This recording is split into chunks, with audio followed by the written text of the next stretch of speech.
बच्चों अचानक वीडियो रुकने से हमारी बात रुक गई थी, तो मैं फिर से कंटिन्यू कर रही हूँ इस क्लास को।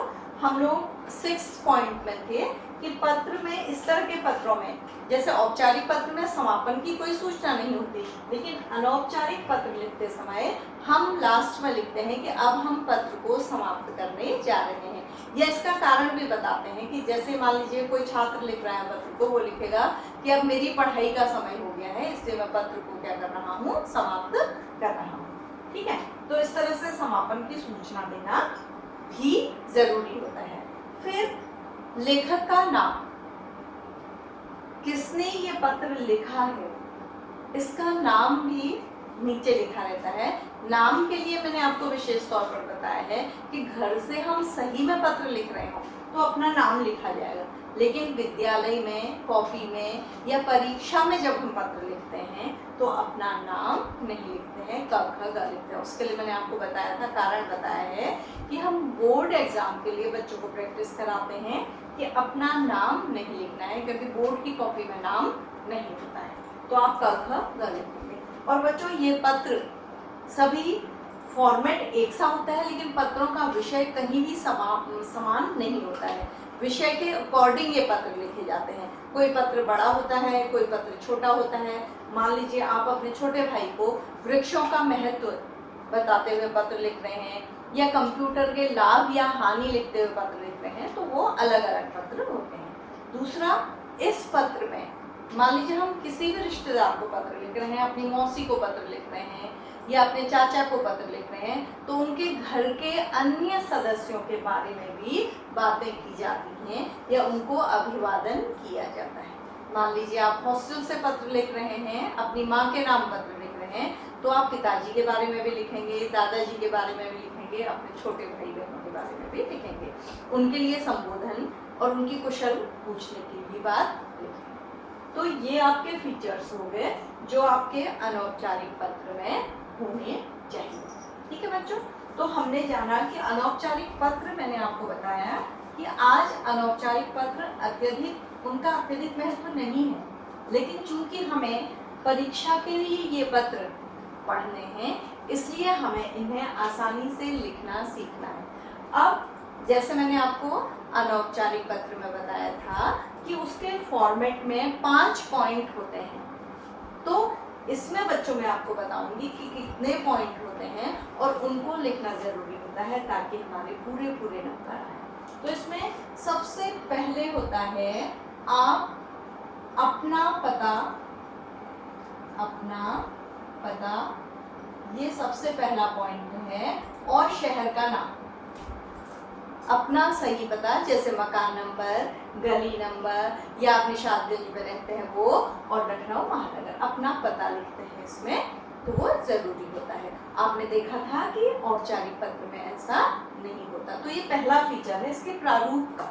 ठीक है, दूसरा होता है इसमें अभिवादन या शिष्टाचार।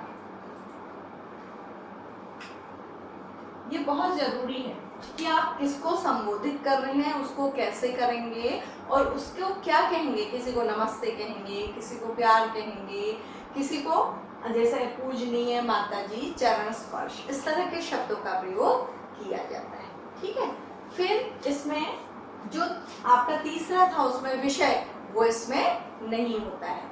ठीक है, और फिर इसमें विस्तार, इसका तीसरा फीचर है पत्र का विस्तार, कि आपने, और अक्सर इस विस्तार के 2 पैराग्राफ होते हैं।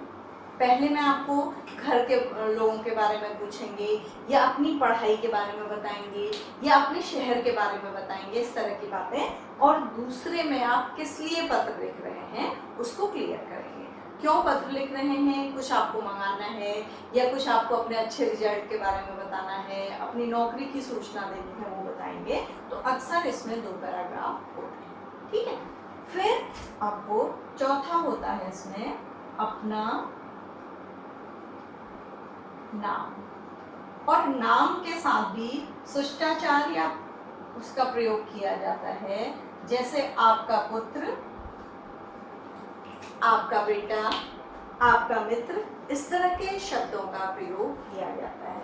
तो इसमें आपके जो फीचर्स हैं वो 4 हैं, और जो तीसरा है पत्र के विस्तार का, उसके कितने भाग हैं? 2 भाग हैं। तो बच्चों इस तरह से याद रखिएगा। तो हम अब एक पत्र लिखना सीखेंगे। मान लीजिए हम सपोज करिए कोई भी प्रश्न ले सकते हैं बच्चों हम लोग। जैसे मान लीजिए, जैसे प्रश्न किस तरह के आते हैं मैं आपको बताती हूँ। मान लीजिए आपको आएगा कि आपका भाई किसी गलत संगति में पड़ गया है, उसको समझाने के लिए पत्र लिखिए। तो आप इमेजिन कर देते हैं, आप घर ही में हैं अभी, मुझे पता है, लेकिन आप देख लेते हैं कि आप हॉस्टल से पत्र लिख रहे हैं या कहीं बाहर से पत्र लिख रहे हैं। इस तरह की स्थिति आप खुद क्रिएट कर लेते हैं। तो आप अपने भाई को पत्र लिखेंगे, तो आप लिखेंगे जिस तरह से अपना एड्रेस लिखेंगे, आप कहाँ से पत्र लिख रहे हैं, प्रिय भाई प्यार लिखेंगे। फिर लिखेंगे आशा है तुम सकुशल होगे, घर में सभी लोग ठीक से होंगे, माँ पिताजी को मेरा प्रणाम कहना या दादाजी को मेरा प्रणाम कहना, इस तरह की बातें। और घर के बारे में पूछेंगे कि क्या हाल है घर में। इसके पश्चात आप अपने दूसरे पैराग्राफ में अपने भाई को लिखेंगे कि तुम कैसे हो, या मुझे माँ से पता लगा या तुम्हारे मित्र से पता लगा कि तुम्हारी संगति आजकल बिगड़ गई है। किसी का नाम भी लिख सकते हैं काल्पनिक, उसके साथ रहकर तुम कंप्यूटर गेम खेलने लगे हो, या साइबर कैफे जाने लगे हो, या पबजी खेलने लगे हो, जो आजकल की समस्याएं हैं बच्चों, अपनी कल्पना से लिख सकते हैं, जो तुम्हारे भविष्य के लिए क्या होगा, हानिकारक होगा। और किस तरह से हानिकारक होगा, आप एक एग्जाम्पल भी दे सकते हैं कि आपके मित्र ने भी ऐसा ही किया था और वो परीक्षा नहीं दे पाया, या अपने जीवन में हम लोगों से 1 साल पिछड़ गया, या इस तरह की चीज़ें लिख सकते हैं, या बीमार हो गया लिख सकते हैं, या अपना मानसिक संतुलन खो दिया लिख सकते हैं। तो इस तरह से समझाते हुए आप लिखेंगे कि तुम्हें ऐसा नहीं करना है, ठीक है। और अंत में आप लिखेंगे कि अब मैं पढ़ाई करने जा रहा हूँ, इसलिए पत्र को समाप्त करता हूँ, तुम्हारा बड़ा भाई, इस तरह से नाम। आपको हर चीज इसमें भी कहाँ लिखनी है बच्चों, लेफ्ट हैंड साइड लिखनी। तो ये मान लीजिए दूसरा आपका प्रश्न आता है कि अपने दादाजी के स्वास्थ्य के बारे में जानकारी लेने के लिए अपने पिता को पत्र लिखिए। तो आप उसको क्या कर लेंगे, उसके अकॉर्डिंग विषय को क्या कर लेंगे, बदल लेंगे। तो आज आपकी कक्षा में मैंने एक प्रश्न पर आधारित जो अनौपचारिक पत्र है वो लिख कर दिया है आपको, उसके अतिरिक्त एक प्रश्न भी दिया है। तो बच्चों आप लिखने का अभ्यास करिएगा और ध्यान रखिएगा कि इसमें भी हिंदी सही होनी चाहिए। अंग्रेजी शब्दों का प्रयोग जहाँ पर बहुत ज़रूरी है, जिनके हमारे पास हिंदी ऑप्शन नहीं है, वो तो आप लिख सकते हैं, ठीक है, लेकिन अन्यथा अंग्रेजी शब्दों का प्रयोग मत करिएगा, क्योंकि ये हिंदी भाषा, हिंदी व्याकरण का पत्र है, जिसमें हमें अच्छे हिंदी शब्दों का प्रयोग करना चाहिए, ठीक है।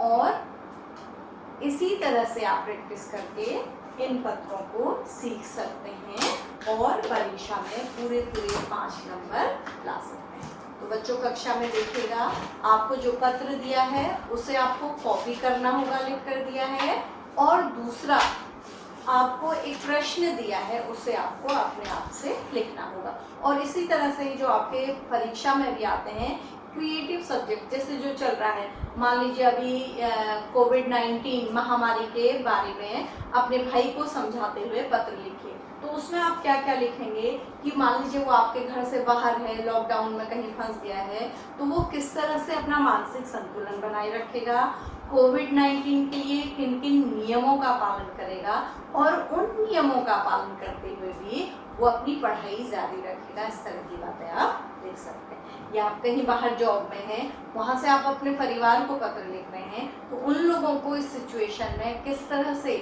इस परिस्थिति में किस तरह से अपने स्वास्थ्य का ध्यान रखना है, अपने शरीर की रोग प्रतिरोधक क्षमता का ध्यान रखना है, ये आपको अपने घर में अपने परिवार के जनों को लिखना होगा। तो हम अनौपचारिक पत्र किसके लिए लिखते हैं बच्चों, अपने रिश्तेदारों के लिए, अपने मित्रों के लिए, और अपने संबंधियों के लिए, दूर के या सगे संबंधियों के लिए, और इन्हें निमंत्रण देने के लिए, बधाई देने के लिए, शुभकामना देने के लिए, आभार प्रकट करने के लिए, घर से पैसा मंगाने के लिए लिखा जाता है। तो और जिस लिए भी लिखा जाता है ये आपकी परीक्षा का एक अहम हिस्सा है।